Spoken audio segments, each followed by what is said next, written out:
mira, Vladi es, antes que nada y sobre todas las cosas, un gran pintor, un gran artista y un personaje muy complejo y en su complejidad, pues de una riqueza muy importante tanto para el campo de las artes como biográficamente para la historia con mayúsculas por su origen familiar, ¿no?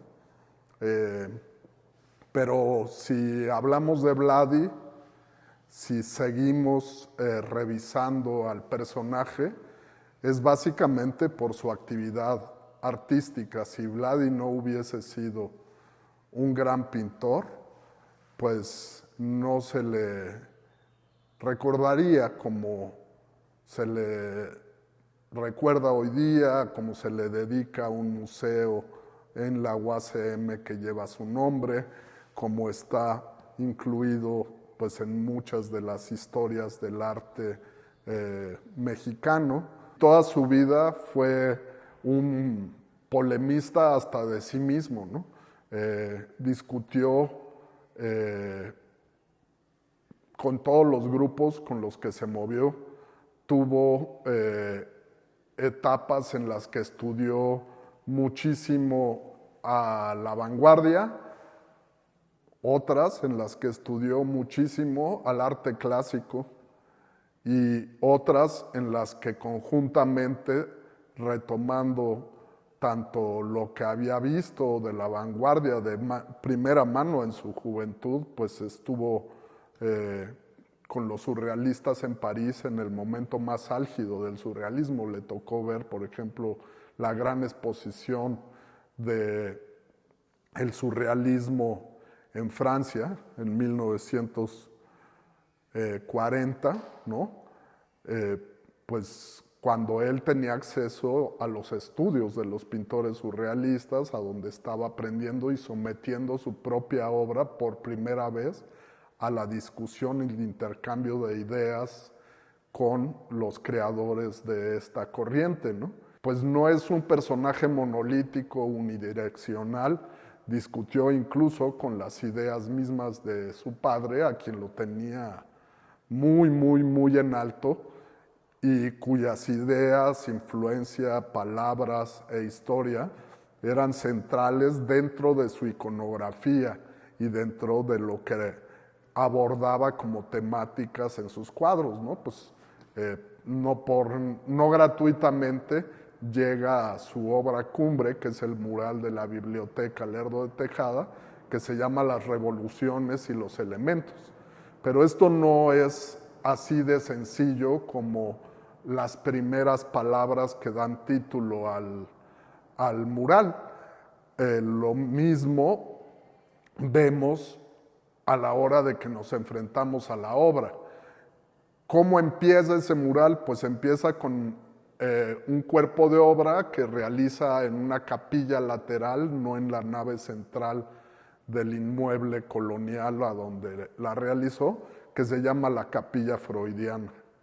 Y pues ahí podemos ver que su concepción de las revoluciones en ese mural pues no es necesariamente la de los muralistas, ¿no? Y de la historia con mayúsculas, porque lo primero que plantea es una inmersión en el subconsciente, en la psicología humana, y casi está diciendo, pues, para poder revolucionar el mundo, la sociedad, la historia, uno tiene que conocerse a sí mismo.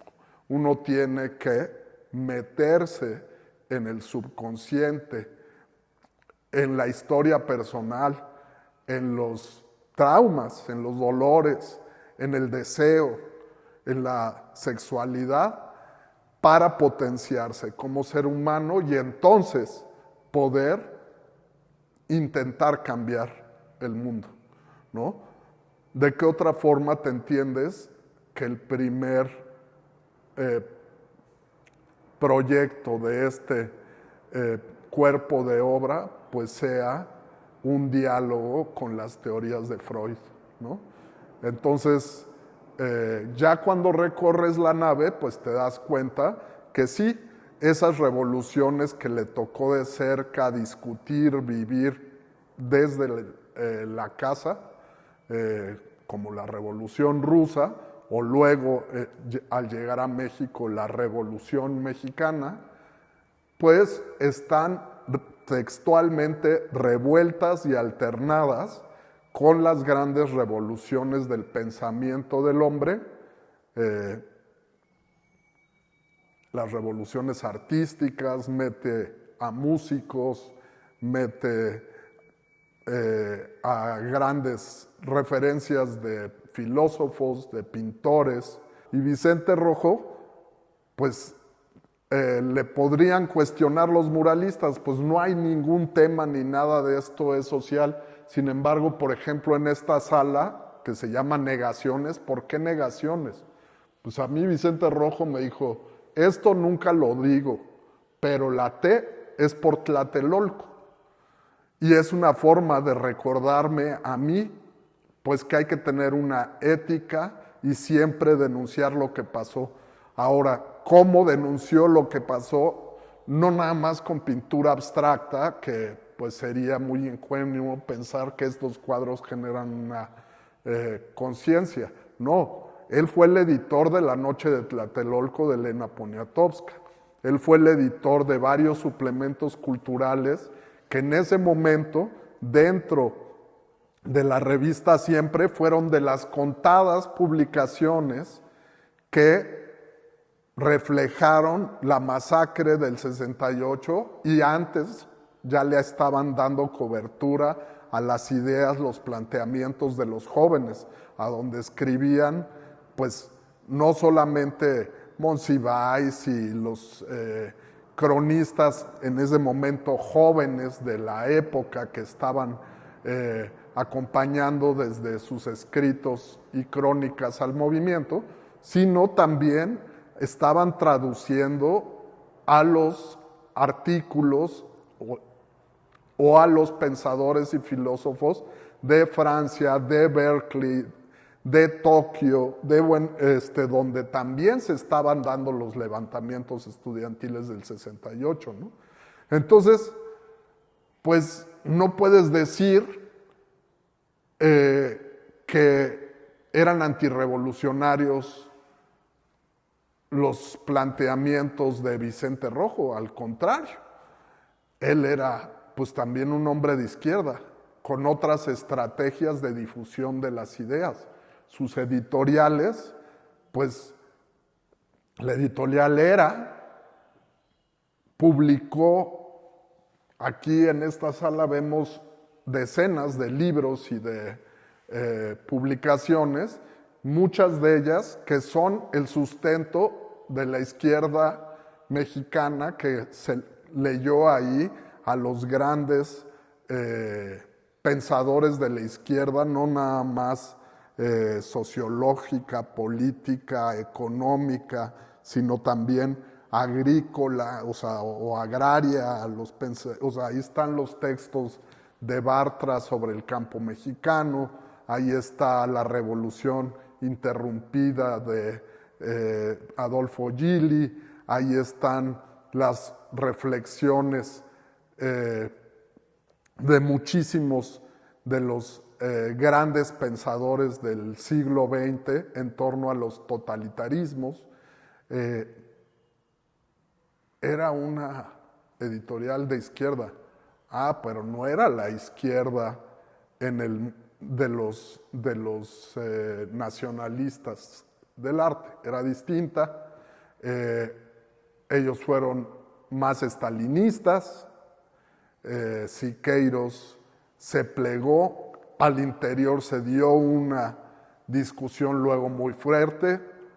Diego Rivera se acercó a Trotsky, Siqueiros trató de asesinar a Trotsky, hizo el primer atentado. Entonces, pues la complejidad nos lleva a que tenemos que mostrar esa complejidad, ¿no? Y no podemos segmentarla y siempre proyectar y repetir como si fuera un salmo. No, pues es que Vladi es esto y esto y esto. y todo lo demás no cuenta. No, pues todos estos son su generación, estas son sus discusiones, estas son sus vivencias. Pues el Centro Vladi está tratando de hacer una inmersión en 3 líneas o 4, o sea, 4 puntos cardinales. Ver los ecos, los reflejos en los artistas actuales de la obra de Vladi. 2, ver en el plano histórico a los artistas que fueron una marca de Vladi, ya sea directamente porque los conoció, abrevó de discusiones y planteamientos de intercambios de ideas vivos, o de la historia del arte, ¿no? Entonces, pues hemos tenido desde una exposición de Rembrandt hasta una exposición por los 100 años del surrealismo. La próxima exposición regresamos al surrealismo, pero ya con una actora directa, que es Leonora Carrington, que fue muy importante para Vladi, ¿no? Luego, tercer línea, pues es estudiar específicamente la obra de Vladi. Y en ese sentido, pues hemos tenido tanto piezas nuestras como piezas de otras instituciones, de otros museos de Vladi acá, y hemos trabajado, incluso colaborado con las instituciones federales para el rescate de la obra de Vladi, que estaba a punto de perderse, ¿no? Y logramos rescatar, o sea, pero en el plano de que pues hasta la Fiscalía de la República ha recuperado ya varias obras de Vladi que ya estaban siendo vendidas indebidamente cuando él se las donó al pueblo de México a través del IMBAL, ¿no? Pues sí, lo más importante para nosotros y lo que le da sentido, pues es que la gente venga, vea el centro. Estamos haciendo un esfuerzo ya desde hace varias exposiciones por abrir los días sábado para que si tienen clases entre semana y demás puedan venir los sábados a disfrutar. Es algo que la universidad hace como complemento de una educación universal o integral, ¿no? Que es la difusión cultural y que es muy importante, y realmente pues hemos logrado traer pues a grandes nombres del arte universal en los últimos años, ¿no? Hemos tenido Picassos, Magritte, Toledo, Tamayo, Vicente Rojo, Rembrandt, Goya, pues una cantidad muy grande de nombres que no tiene caso enumerar a todos, pero tanto nacionales como internacionales. Y pues lo que le da sentido es tener aquí al público, y en específico al público universitario parado frente a los cuadros, teniendo su propia experiencia y influyendo o desarrollando ideas en torno a toda esta riqueza cultural, ¿no?